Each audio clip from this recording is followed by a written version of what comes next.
because I refuse to not be first. Do we do enough? Well, I never shut up about it.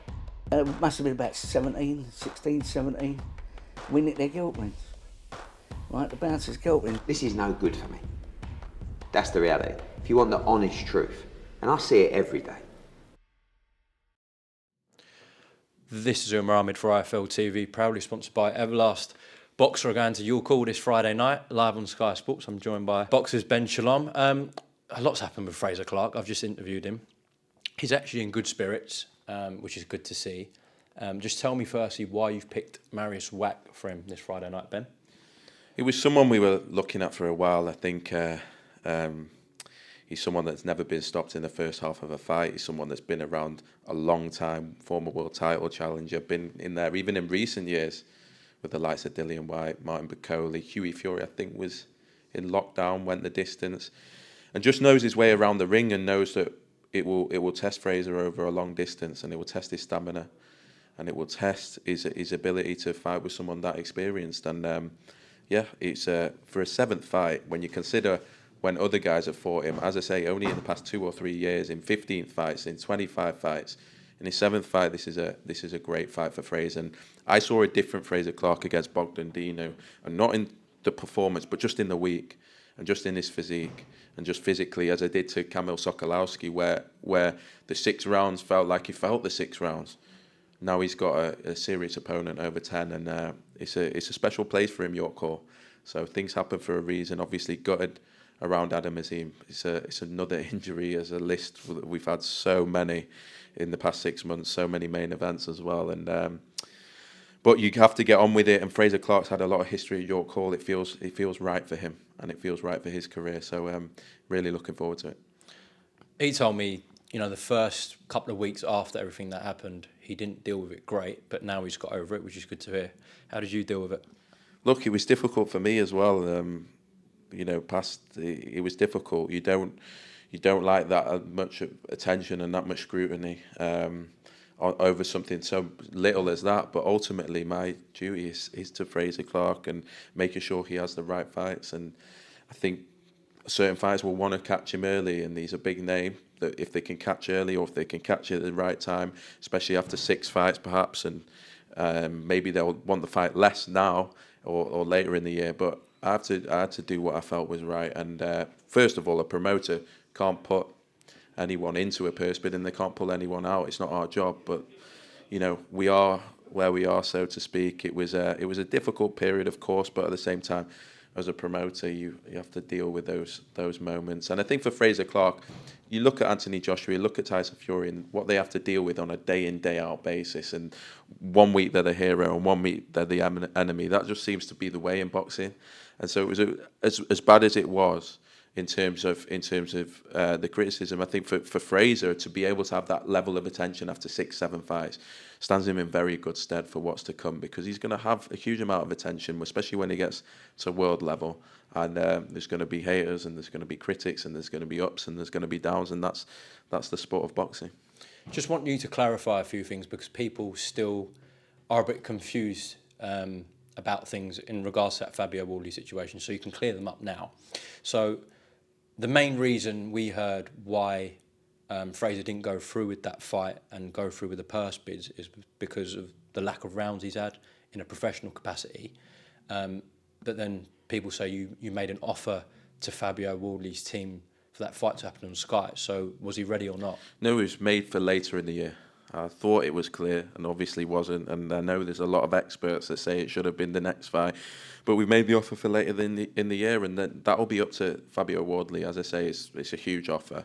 It really is. But that's all I'll say. It's up to Fabio. He's earned his right to be British champion. We'd like the fight late in the year. We've made that offer, and it'll be up to him to accept. And for those people saying it was just to keep him on Sky Sports? Again, like anyone that I speak to in boxing, any boxing trainer, anyone that comes up to me knows exactly why it wasn't his next fight. If they called a purse bid after his next fight or 2, it's a completely different story.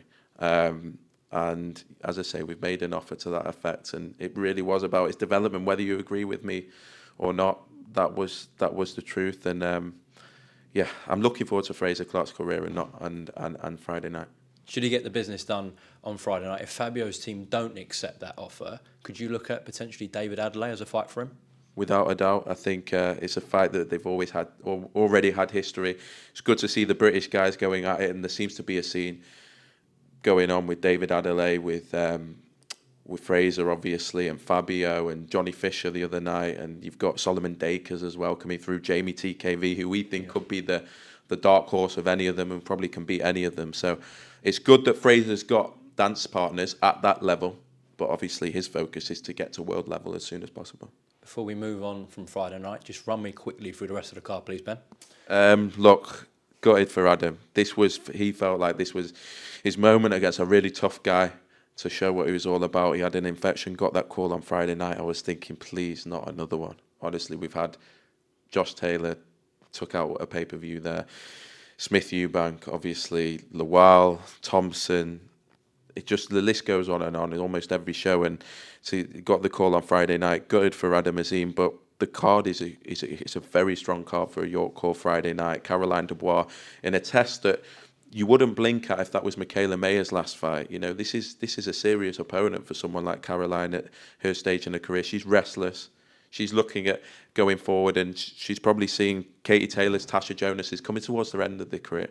Where's the future superstar that can carry the sport? We believe that's Caroline Dubois. She's in a tough test. I just saw Lascano. Looks heavy, looks big.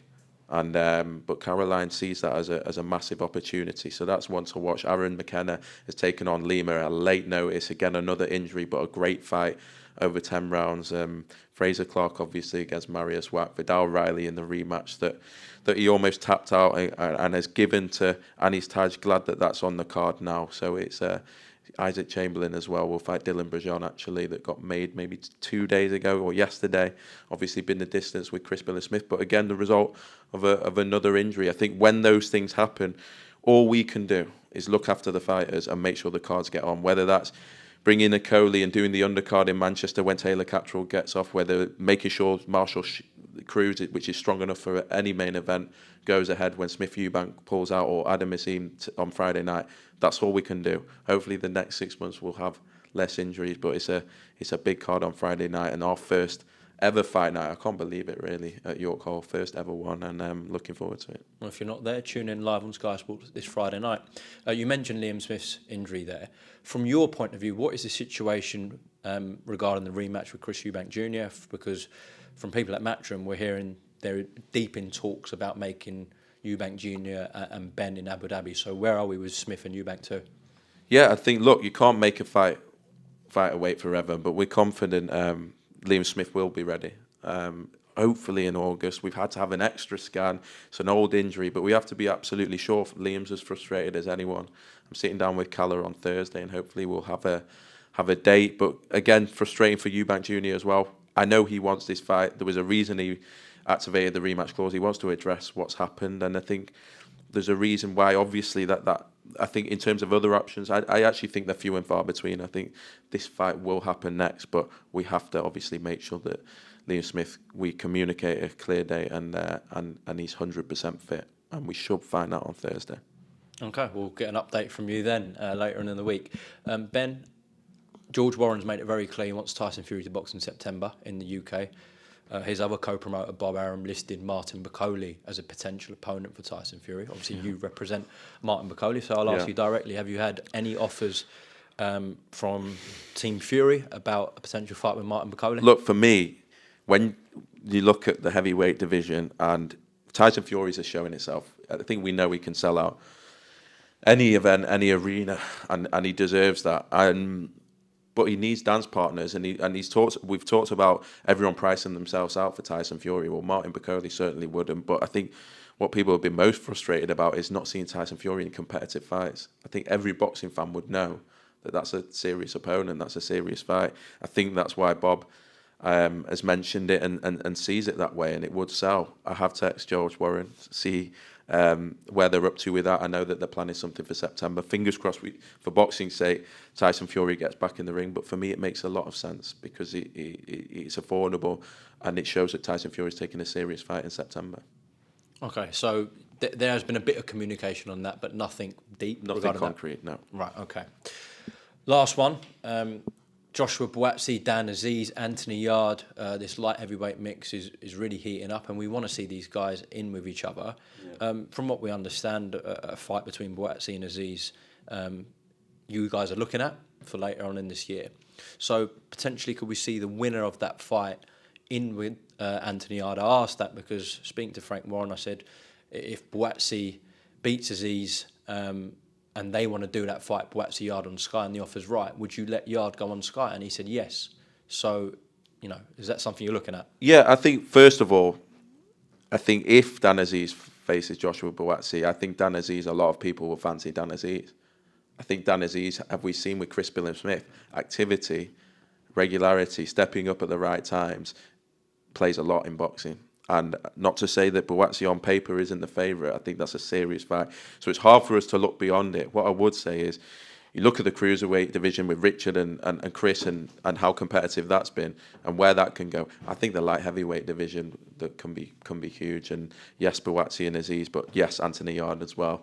I think he's a fighter that's extremely popular and probably has, for him, he's probably thinking his next challenges are at those domestic opponents, those Dan Azeez's, those Joshua Buatsis, even Lyndon Arthur may be back in the mix at some point, Craig Richards. There's a lot of talent. If they can all fight each other, which I think we'll see this year, whether that's Yarde against Azeez or Yarde against Buatsi, I do think we'll see that happen.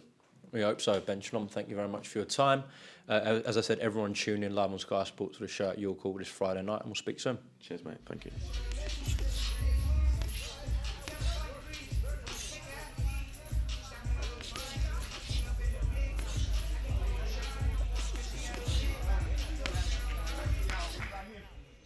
Because I refuse to not be first. Do we do enough? Well, I never shut up about it. It must have been about 16, 17. We nicked their guilt rings. Right, the bouncer's guilt ring. This is no good for me. That's the reality. If you want the honest truth, and I see it every day,